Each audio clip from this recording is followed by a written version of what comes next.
बिस्मिल्लाहिर्रहमानिर्रहीम। आज हम chapter 3 motion and force first year का फिजिक्स का चैप्टर स्टार्ट करते हैं। Lecture number 1।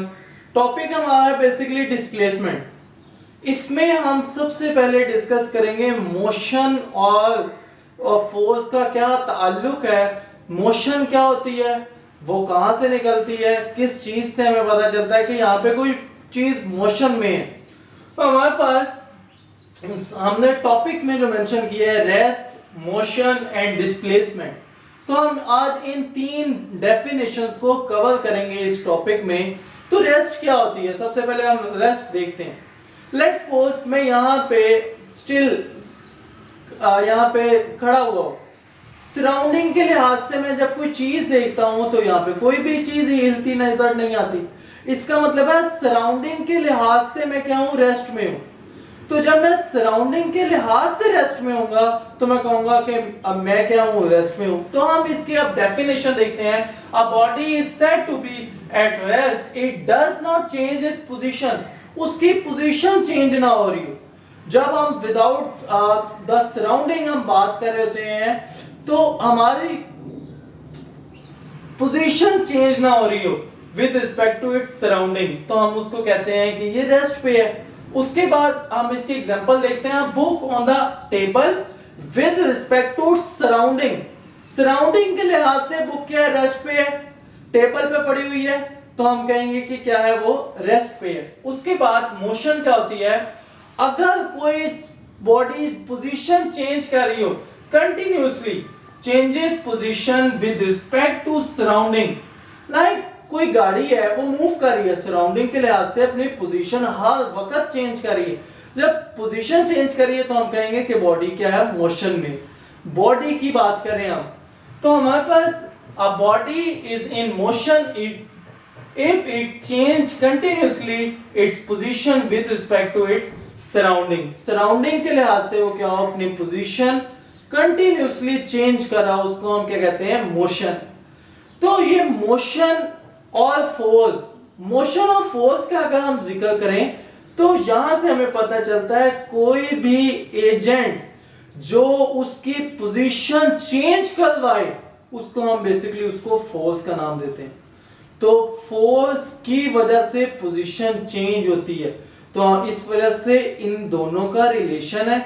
इस वजह से हम इस चैप्टर में मोशन एंड फोर्स का जिक्र करेंगे। तो हमारे पास पहली डेफिनेशन इस टॉपिक की कौन सी है, डिस्प्लेसमेंट की। Displacement is the shortest path between two points. तो शॉर्टेस्ट डिस्टेंस या शॉर्टेस्ट पाथ भी हम कह सकते हैं, shortest distance between two points. उसके बाद it is a change in its position, या फिर हम it is a change in the position of body from its initial position to final position. कोई दरमियान वाली रास्ता नहीं होगा, first point and last point, उसके दरमियान जितना भी डिस्टेंस होगा उसको हम क्या कहेंगे, उसका डिस्प्लेसमेंट कहेंगे। लाइक हमारे पास एक पॉइंट है ए, हमने इसका पोजीशन वेक्टर ड्रॉ किया ओरिजिन से, जिसको हमने नाम दिया r1 का। ये हमारे पास फाइनल पॉइंट है बी, यहां पे हमने पोजीशन वेक्टर ड्रॉ किया r2, जिसको हमने नाम दिया बी का। ये हमारे पास कोई मिडवे पाथ था। अब जो हमारे पास डिस्प्लेसमेंट आएगा वो फर्स्ट पॉइंट से लास्ट पॉइंट तक आएगा। तो जो फर्स्ट पॉइंट से लास्ट पॉइंट तक हम एक डायरेक्ट लाइन खींचते हैं, उसको हम उसका क्या कह देंगे, डिस्प्लेसमेंट। इस पिक्चर को क्लियरली मैंने यहां पे शो किया है, ये r1 है, ये r2 है, ये हमारे पास d आता है। अब अगर हमने देखना हो कि यहाँ पे डिस्प्लेसमेंट किसके बराबर आ रहा है, d किसके बराबर, तो वो हमें कैसे पता चलेगा, by using head to tail rule. और हेड टू टेल रूल क्या कहता है कि हमारे पास फर्स्ट वेक्टर की हेड, दूसरे वेक्टर की टेल हो, तो उसके बाद हमें रिजल्टेंट का पता चलता है। और रिजल्टेंट की क्या निशानी है कि अगर टेल टेल से कोइंसाइड कर रहा हो, हेड हेड से कोइंसाइड कर रहा हो, वो आपके पास रिजल्टेंट होगा। तो इस वक्त अगर इस डायग्राम में देखें तो रिजल्टेंट आपके पास r2 है। वो किसके बराबर होगा, r2। अगर हम यहां पे ड्रॉ करें r2 is equal to r1 plus d के बराबर आ जाएगा। अगर हमने डिस्प्लेसमेंट निकालना है तो r2 माइनस r1 आ जाएगा। By head to tail rule it is clear from figure d is equal to r2 minus r1। अब इसका यूनिट क्या है? मीटर। इसकी डायमेंशन क्या है? l। इसके बाद हम देखते हैं कि डिस्टेंस, डिस्प्लेसमेंट के बाद डिस्टेंस क्या होता है।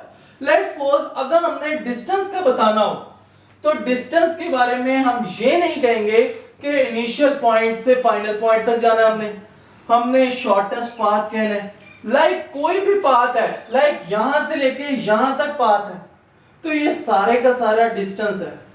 ये हमारे पास change in position from initial to final point नहीं होगा, ये टोटल डिस्टेंस आ जाएगा या total path between initial to final point तक।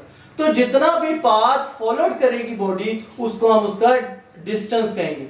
अब यहां पे एक बड़ा अहम पॉइंट मैं डिस्कस करने लगा हूं लास्ट में कि लेट्स सपोज अगर कोई बॉडी स्ट्रेट में है तो जो बॉडी स्ट्रेट में होगी जितना उसका डिस्टेंस होगा वही उसका डिस्प्लेसमेंट होगा। तो ये हमारा एक लास्ट पॉइंट था इस आर्टिकल का। अगर आपको मेरी ये वीडियो पसंद आई हो तो लाइक लाजमी करें, शेयर करें एंड कमेंट करके फीडबैक लाजमी दें।